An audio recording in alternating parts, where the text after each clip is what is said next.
Ini Al-Mahdi. Kasih PR sebentar dulu. Al-Mahdi adalah pemimpin besar di akhir zaman dari keturunan kandung Nabi Muhammad sallallahu alaihi wasallam yang muncul nanti di depan Ka'bah. Usianya sama dengan usia Nabi, diangkat menjadi Nabi dan Rasul di usia 40 tahun. Namanya kata Rasul sama dengan nama saya, Muhammad. Nama ayahnya sama dengan nama ayah saya, Abdullah, Muhammad bin Abdullah. Fisiknya tidak mirip dengan saya, tetapi akhlaknya 100% seperti saya, kata Rasul. Dia dari keturunannya Hasan bin Ali. Jadi ingat ini baik-baik, dari keturunan Hasan bin Ali. Ali bin Abi Thalib radhiyallahu anhu dalam hadis yang sahih, Imam Al-Baihaqi dan At-Tirmidzi, Ali bin Abi Thalib memegang Hasan dan berkata kepada para sahabat-sahabat Nabi, anakku ini dari tulang sulbinya, anak keturunannya nanti di akhir zaman akan muncul seorang pemimpin umat yang akan mempersatukan seluruh umat Nabi Muhammad sallallahu alaihi wasallam, dan yang akan merubah peperangan menjadi kedamaian, yang akan merubah kekacauan menjadi kesejahteraan, yang akan merubah kemiskinan menjadi kemakmuran dari cucu dari anakku ini. Dan namanya sama dengan nama Nabi kalian, nama ayahnya sama dengan nama ayah Nabi kalian, akhlaknya mirip dengan Nabi kalian, dan fisiknya tidak mirip dengan fisik Nabi kalian. Seperti apa Imam Mahdi? Imam Mahdi fisiknya, alisnya kata Rasulullah sallallahu alaihi wasallam melengkung seperti bulan sabit. Dua-duanya indah. Hidungnya mancung, tulang hidungnya lurus dan mancung. Jidatnya lebar, dahinya lebar. Rambutnya ikal dan tebal berwarna pirang. Jenggotnya tebal hitam sedada. Warna kulitnya kata Rasulullah gelap, coklat kehitam-hitaman. Kalau Rasulullah warna kulitnya apa? Putih bersih, ya. Sementara Al-Mahdi nanti gelap, coklat kehitam-hitaman. Dia tidak terlalu tinggi dan juga tidak pendek.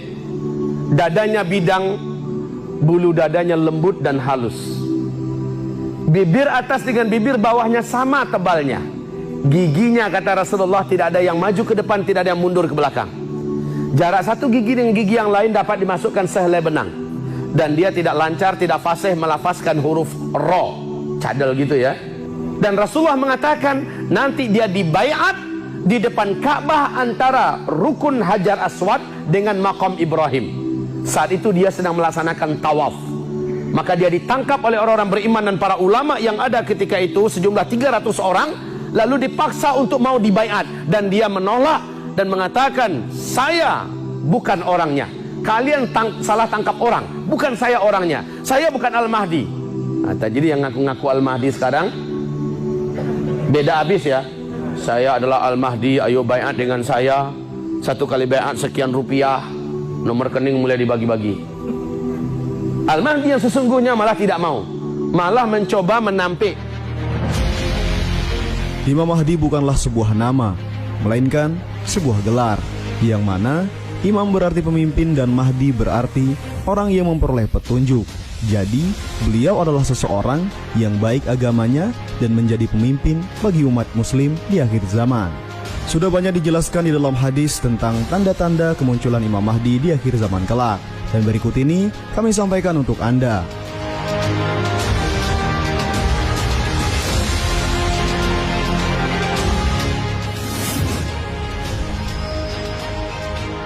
Imam Ahmad telah meriwayatkan hadis bahwa Rasulullah Shallallahu Alaihi Wasallam bersabda yang artinya, aku kabarkan berita gembira mengenai Al-Mahdi, Allah ke tengah umatku ketika banyak terjadi perselisihan antar manusia dan gempa-gempa.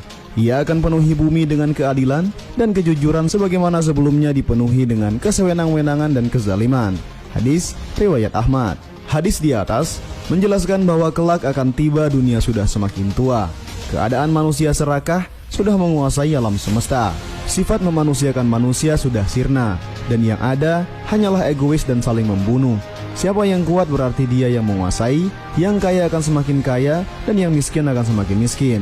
Toleransi sudah terkikis, fanatisme semakin menjadi, hingga pada akhirnya Imam Mahdi diutus Allah Subhanahu wa Ta'ala untuk menyelamatkan keadaan tersebut. Imam Mahdi datang memberi petunjuk bagi orang-orang yang tersesat, memberi kehidupan yang baru, dan mesejahterakan masyarakat.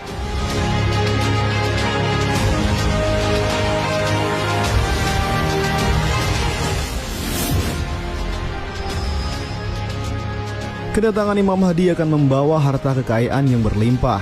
Harta tersebut ia persembahkan bagi mereka yang miskin dan yatim piatu, hingga kesejahteraan umat semakin tercipta dan kesadaran berbagi kembali tertanam dalam masyarakat.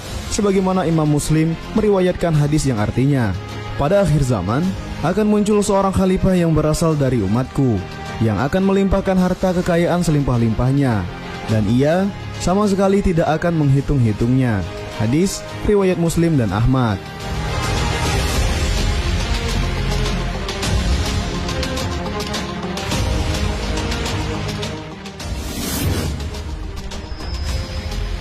Dibaiat oleh penduduk Mekah secara paksa di depan Ka'bah, sebagaimana hadis yang telah diriwayatkan oleh Abu Daud bahwa Rasulullah SAW bersabda, akan terjadi perselisihan setelah wafatnya seorang pemimpin, maka keluarlah seorang lelaki dari penduduk Madinah mencari perlindungan ke Mekah.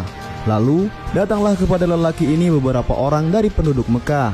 Lalu mereka membaiat Imam Mahdi secara paksa, maka ia dibaiat di antara rukun dengan makam Ibrahim di depan Ka'bah. Kemudian diutuslah sepasukan manusia dari penduduk Syam, maka mereka dibenamkan di sebuah daerah bernama Al-Baida yang berada di antara Mekah dan Madinah. Hadis riwayat Abu Daud.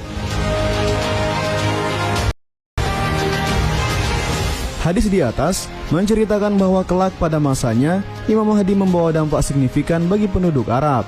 Namun dari mereka belum tahu bahwa itu adalah Imam Mahdi.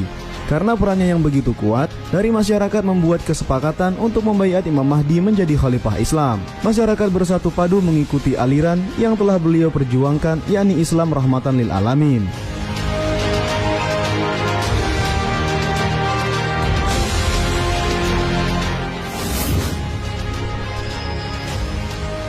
Datang setelah kemunculan Dajjal.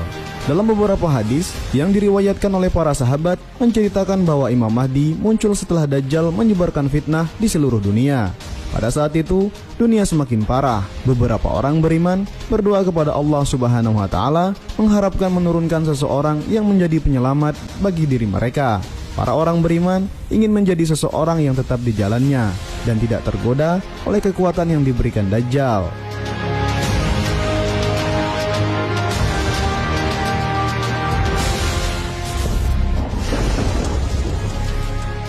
Diikuti turunnya Nabi Isa alaihi salam. Kemunculan Imam Mahdi akan dibarengi turunnya Nabi Isa alaihi salam dari langit. Keduanya bertemu dan memperjuangkan kebaikan, kezaliman, keburukan, kekafiran dan lain sebagainya akan mereka tumpas semua. Hingga pada akhirnya dunia semakin damai, keluarga setiap rumah tangga terjalin harmonis, tidak ada perselisihan yang menyebabkan pertumpahan darah, sistem pemerintahan sangat baik dan tidak ada korupsi.